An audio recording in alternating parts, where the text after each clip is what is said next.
प्यारे बच्चों नमस्कार, राधे राधे, जय श्री कृष्णा। तो आज की वीडियो में दोस्तों हम पढ़ने वाले हैं अधिगम विकार। बिल्कुल आज हम सीखेंगे दोस्तों वेरी वेरी इंपॉर्टेंट आपके साइकोलॉजी का बहुत महत्वपूर्ण टॉपिक, जिसमें से आपके एग्जाम में 4 से 5 क्वेश्चन पूछे जाने की संभावना है।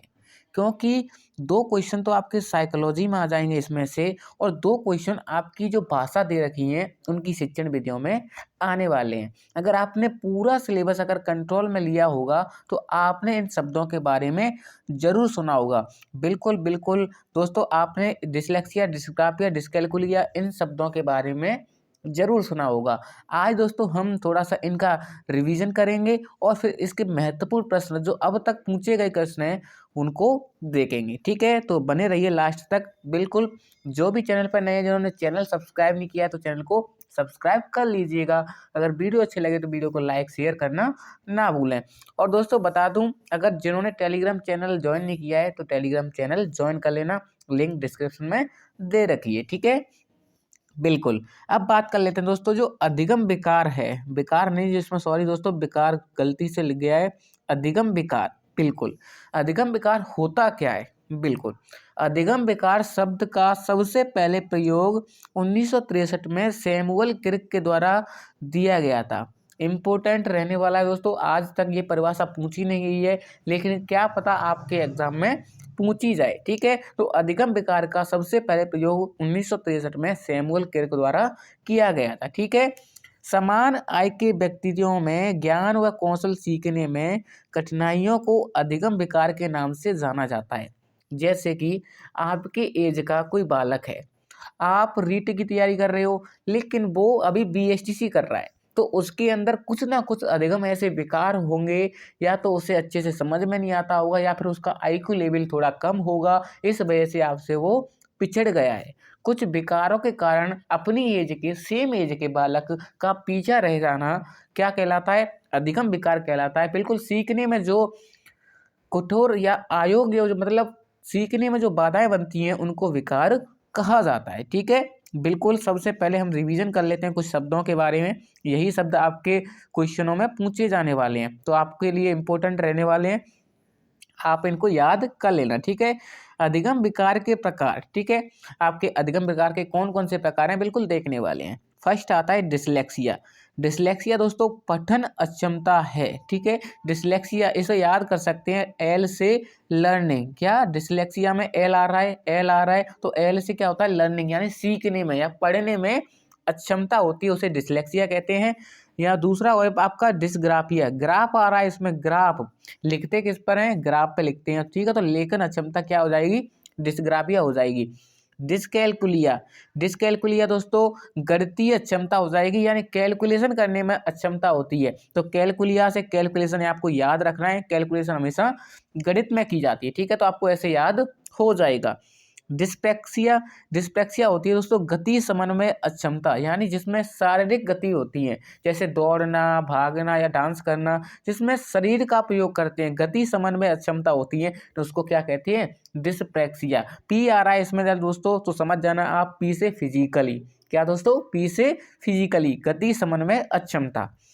सेकंड है अपेक्षिया। कौन सा है? अफेजिया, जो कि दोस्तों भाषा अक्षमता है। कैसी है? भाषा अक्षमता है। इसमें क्या आ रहा है दोस्तों? जिया। क्या आ रहा है? जिया आ रहा है। तो जिया हम बोलते किससे हैं दोस्तों? जीव से बोलते हैं ना। ठीक है, तो आपको याद रखना है अफेजिया भाषा अक्षमता है। बोलते किससे हैं? जीव से बोलते हैं, तो आपको याद रखना है इसे, अफेजिया भाषा अक्षमता है। ठीक है, नेक्स्ट है आपका डिस्टीमिया। क्या है दोस्तों? डिस्टीमिया, तनाव वाली स्थिति को क्या कहते हैं? डिस्टीमिया कहते हैं। कहते हैं ना कि मुझे तो यार डिस्टीमिया हो गया है, तनाव है। ठीक है, उसके अंदर क्या है? तनाव है। ठीक है, तो आपको इनको याद रखना है। कुछ और है बिल्कुल आपके लिए, ये सभी इंपॉर्टेंट रहने वाले हैं बिल्कुल, तो इनको छोड़ना नहीं है, स्किप नहीं करना है, आपको एक बार रिवाइज कर लेना है। अधिगम विकार के प्रकारों के बारे में बात कर रहे हैं। अब बात कर लेते हैं डिस्फेजिया। डिस्पेजिया हम बात कर चुके हैं, वाक संबंधी होता है, बिल्कुल होता है, बोलने से संबंधित होता है। जिया आ रहा है, जीव से संबंधित। ठीक है, बोलने से संबंधित है। डिसआर्थोग्राफिया, डिसआर्थोग्राफिया यानी वर्तनी संबंधी विकार है, जैसे कि पुट को सुट बोलना, बट को सट बोलना, यानी अक्षरों की स्पेलिंग में गलती कर देना। ठीक है, डिसआर्थोग्राफिया वर्तनी संबंधी विकार होता है। अगला है स्वालीनता। स्वालीनता दोस्तों आपके लिए इंपॉर्टेंट रहने वाला है, जिसे ऑटिज्म या एएसडी कहते हैं, ऑटिज्म स्पेक्ट्रम डिसऑर्डर। एएसडी की फुल फॉर्म आपसे पूछी जा सकती है, जिसकी फुल फॉर्म है ऑटिज्म स्पेक्ट्रम डिसऑर्डर, यानी संप्रेषण संबंधी विकार, यानी अपनी भाषा को व्यक्त ना कर पाना। जैसे मैं आपको अपनी भाषा व्यक्त कर रहा हूँ, अगर मैं इसे व्यक्त नहीं कर पाऊँ तो मेरे अंदर स्वालीनता या आत्म केंद्रित का अभाव है। बिल्कुल, स्वालीनता कोई आत्म केंद्रिता कहते हैं। आपको याद रखना है, तीनों याद रखने हैं, स्वालीनता, आत्म केंद्रिता और संप्रेषण संबंधी विकार, ASD। आपको इंग्लिश वाले ज़्यादा ध्यान रखने हैं, क्योंकि आपकी साइकोलॉजी पूरी इंग्लिश से ही बनी है, ठीक है। तो ASD की फुल फॉर्म क्या हो जाएगी? ऑटिज्म स्पेक्ट्रम डिसऑर्डर, ठीक है। लास्ट वाला और इम्पोर्टेंट होने वाला है, बिल्कुल बिल्कुल, अवधान न्यूनता अति क्रियाशीलता विकास, अवधान न्यूनता अति क्रियाशीलता विकार, ADHD। क्या दोस्तों? ADHD आपको याद रख लेना है, ऐसे ही इंग्लिश में ज़्यादा ध्यान रखना है आपको। ADHD की फुल फॉर्म है attention difficult hyperactivity disorder. क्या? Attention difficult hyperactivity disorder, यानी आवेगशीलता। क्या दोस्तों? आवेगशीलता, अवधान न्यूनता अति क्रियाशीलता विकार। बिल्कुल आपको समझ में आ गया होगा। अब अपने क्वेश्चनों की तरफ चलते हैं। आपका फर्स्ट क्वेश्चन आपकी स्क्रीन पर दोस्तों सीटेट जुलाई 2024 में पूछा गया है, रेट वाले क्वेश्चन भी आने वाले हैं, ठीक है। तो जो भी नए बच्चे मेरे साथ जुड़ रहे हैं, तो वीडियो अच्छा लगे तो वीडियो को लाइक शेयर करना ना भूलें। बिल्कुल, दोहरा हुआ बारंबार किया जाने वाला व्यवहार किसकी विशिष्ट पहचान है? यानी दोहरा हुआ बारंबार किया जाने वाला व्यवहार किसकी पहचान है? मस्तिष्क पक्षपात की, स्वलीन क्रम विकार की, अधिगात्मात्मक विकलांगता की, ध्यान न्यूनता अति सक्रियशीलता, यानी ADHD। अभी सबसे लास्ट में हम पढ़ने आए थे ना, ADHD क्या होती है कि ज़्यादा देर तक किसी चीज़ को याद ना रख पाना, यानी हम उसे रिवाइज नहीं कर सकते, दोहराव नहीं कर सकते, ठीक है। तो इसका राइट आंसर हो जाएगा ऑप्शन नंबर डी, ठीक है। बिल्कुल, आगे बढ़ते हैं, अगला क्वेश्चन जी। बिल्कुल, गणित में अपने खराब अंकों के बारे में बात करते हुए अभी कहता है, मुझे अंकों की समझ नहीं है। अभी अपने प्रदर्शन का कारण किसे ठहरा रहा है? योग्यता का अभाव, किस्मत तो हो ही नहीं सकती, कार्य में कठिनाई। बिल्कुल, योग्यता का अभाव भी नहीं हो सकता, कोशिश में कमी हो सकती है। दोस्तों, उसने कोशिश नहीं की होगी, इस वजह से उसे अंकों की समझ नहीं है, ठीक है। तो इसका राइट आंसर ऑप्शन डी हो जाएगा। बिल्कुल, आगे बढ़ते हैं जी। अगला प्रश्न दोस्तों सीटेट जनवरी 2024 में पूछा गया है, सभी इंपॉर्टेंट आए हुए क्वेश्चन है, तो आपके एग्जाम के लिए इंपॉर्टेंट होने वाले हैं। निम्नलिखित में से पठन वैकल्य की एक विशिष्ट विशेषता कौन सी है? आपके ऑप्शन दे रखे हैं, स्थानिक समझ जानकारी में कठिनाई, रचनात्मक समस्या समाधान में कठिनाई, ध्वन्यात्मक प्रसंस्करण में कठिनाई और शारीरिक समन्वय में कठिनाई। बिल्कुल, थर्ड क्वेश्चन का आंसर हो जाएगा दोस्तों ऑप्शन नंबर सी। इसमें आपको देख रहा होगा पठन वैकल्य यानी कि एनेलेक्सिया, ठीक है। तो क्या हो जाएगा? ध्वन्यात्मक प्रसंस्करण में कठिनाई होती है, ठीक है। बिल्कुल, आगे बढ़ते हैं जी। आपका अगला प्रश्न है जी, निम्न में से कौन सा अवधान न्यूनता अति क्रियाशीलता ADHD, मैंने लास्ट वाला आपको पढ़ाया था, बिल्कुल याद रखना, इंपॉर्टेंट रहने वाला है, विकार का प्रारूपिक लक्षण है? क्या है? लंबी अवधि के लिए केंद्रित कर रहना, ये तो हो ही नहीं सकता, बिल्कुल रिवीजन करता ही नहीं है। धीमी क्रियाशीलता का स्तर होता है, बिल्कुल होता है, ये भी नहीं हो सकता। आवेगशीलता होती है, मैंने आपको बताया था कि उसके अंदर क्या होती है, आवेगशीलता होती है, बिल्कुल। तो इसका राइट आंसर हो जाएगा ऑप्शन नंबर 3, ठीक है। बिल्कुल, आगे बढ़ते हैं, अगला क्वेश्चन आपकी स्क्रीन पे, बताइए इसका राइट आंसर क्या होगा जी। निम्नलिखित में से कौन सा प्रावधान attention deficit hyper activity disorder यानी ADHD वाले विद्यार्थियों के लिए चुनौती प्रस्तुत करेगा? बिल्कुल, लिखित प्रगति कार्यों के लिए सहायक प्रौद्योगिकी तक सुगम्य पहुंचे, बिल्कुल ऐसा हो ही नहीं सकता कि वो सहायक रहे। विभिन्न संवेदों का उद्दीपन करना, दोस्तों जो डिसऑर्डर वाला बालक है वो उद्दीपन तो कर ही नहीं सकता संवेदों का। प्रदत्त कार्यों को छोटे छोटे प्रबंधनीय समूह में प्रस्तुत करना, दोस्तों उसके अंदर एक ऐसी बीमारी है, वो किसी भी कार्य को छोटे छोटे रूप में प्रकट नहीं कर सकता, बिना किसी अंतराल के लंबी अवधि वाले व्याख्यान ऐसा नहीं कर सकता दोस्तों। बिल्कुल, इसका राइट आंसर हो जाएगा ऑप्शन नंबर डी, तो मैंने बताया था आपको ADHD की फुल फॉर्म ये होती है कि बिना किसी अंतराल के किसी लंबी अवधि तक किसी चीज को याद नहीं रख सकता, रिवीजन नहीं कर सकता। ठीक है, तो इसका राइट आंसर ऑप्शन डी हो जाएगा। बिल्कुल, आगे बढ़ते हैं जी। अगला क्वेश्चन आपकी स्क्रीन पे बताइए, स्वालीनता सापेक्ष और नकारात्मक रूप से निम्न में से किसे प्रभावित करती है? आपके ऑप्शन देखें, सामाजिक और संप्रेषण कौशल को, दृष्टि को, एकाग्रता की क्षमता को, या शारीरिक समन्वय को। बिल्कुल 6 क्वेश्चन का आंसर हो जाएगा बिल्कुल जी, सामाजिक और संप्रेषण कौशल को। मैंने बताया था कि स्वालीनता, आत्म केंद्रिता कुछ भी आ जाए वो क्या होते हैं, संप्रेषण कौशल होते हैं। कैसे होते हैं? संप्रेषण कौशल होते हैं। जैसे मैं आपके लिए आपकी अपनी जो बात को पहुंचा रहा हूँ वो संप्रेषण के माध्यम से पहुंचा रहा हूँ, अगर नहीं पहुंचा पाता तो स्वालीनता मेरे अंदर होती। ठीक है, तो इसका राइट आंसर हो जाएगा फर्स्ट। ठीक है, आगे बढ़ते हैं जी। अगला क्वेश्चन आपकी स्क्रीन पे बताइए, इसका राइट आंसर क्या होगा? एक समावेशी कक्षा में स्वालीनता से जूझते विद्यार्थी की जरूरत को पूरा करने के लिए निम्न में से क्या प्रभावित होगी? बिल्कुल, आपके ऑप्शन दे रखे हैं, अधिगम उपागम निरंतरता, कक्षा स्थिति में विभिन्नताएं एवं लगातार बदलाव करते रहना, उन्हें स्वयं को बड़े समूह के सामने व्यक्त करने को कहना, उन्हें विशिष्ट संकाय में ही पढ़ाना। बिल्कुल बिल्कुल बताना है समावेशी कक्षा का क्या हो जाएगा जी। जो भी ऑप्शन ये बता रहे हैं उनका राइट आंसर हो जाएगा दोस्तों, अधिगम उपागम निरंतरता करनी चाहिए दोस्तों, बिल्कुल करनी चाहिए। ठीक है, तो इसका राइट आंसर ऑप्शन ए हो जाएगा। अगला क्वेश्चन है, बिल्कुल बताइए 8वें क्वेश्चन का राइट आंसर क्या होगा? एक विशिष्ट अधिगम असमर्थता पठन वैकल्य की क्या विशेषता है?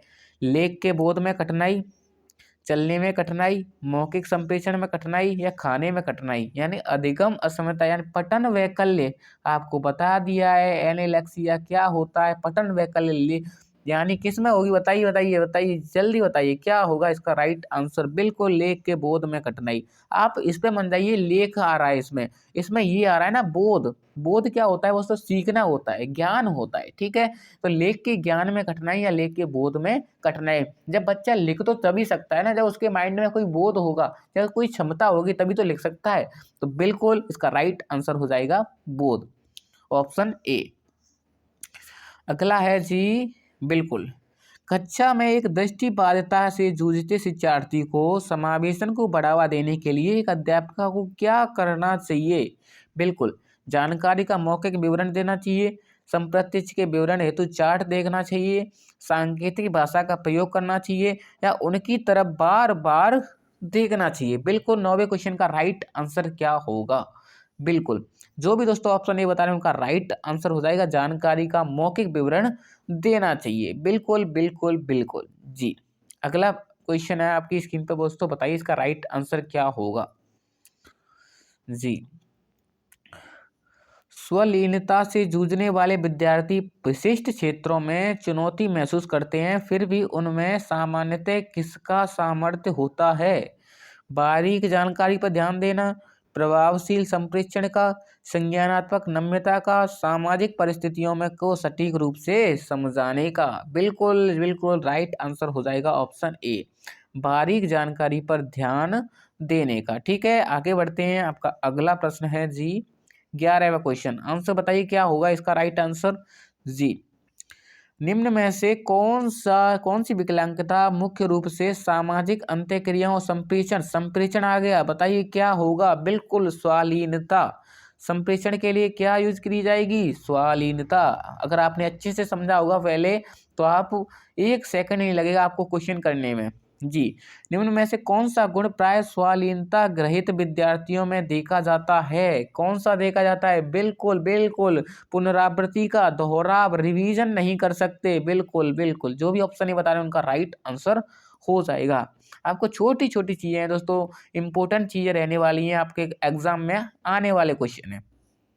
डिसलेक्सिया किससे संबंधित है? बिल्कुल बताइए, मानसिक विकार है, गणित विकार है, पठन विकार है, या व्यवहारिक विकार है? बिल्कुल आपको बताया था पठन विकार है। ठीक है, बिल्कुल इसका right answer option number C हो जाएगा।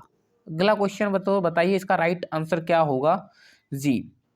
एक बच्चा जो किससे ग्रस्त है वह 100 को वाज कहता है और न्यूक्लियर को अनक्लियर में अंतर नहीं कर पाता, यानी अंतर नहीं कर पाता या इसको बोलता है, तो वह किससे पीड़ित है? बिल्कुल बताइए किससे पीड़ित है जी। बिल्कुल, इसका राइट आंसर हो जाएगा डिसलेक्सिया। बिल्कुल, आगे बढ़ते हैं।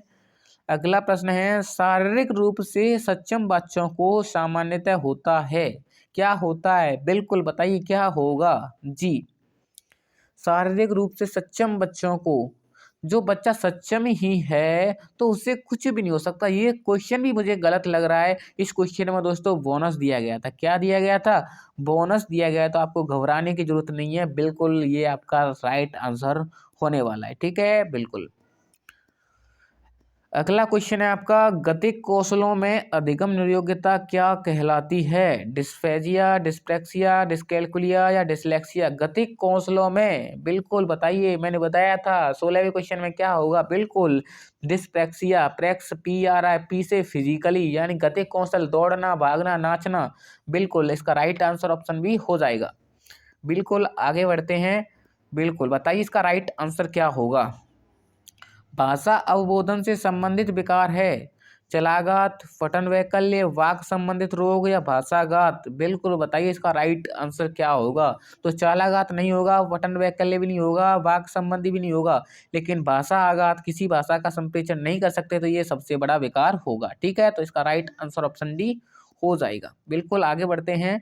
जी, अगला क्वेश्चन बताइए इसका राइट आंसर क्या होगा। निम्नलिखित में से कौन सा विकासात्मक विकार का उदाहरण नहीं है? बिल्कुल नहीं पर आपको गोला करना है। ठीक है, आत्म विमोह ऑटिज्म होता है, मैंने बता दिया। ADHD में प्रमस्तिष्क घात बिल्कुल होता है। सेरिब्रल पैलिसी बिल्कुल होता है। पर अभिघात से तनाव, ये तो मैंने कभी नहीं पढ़ाया तो ये नहीं हो सकता है।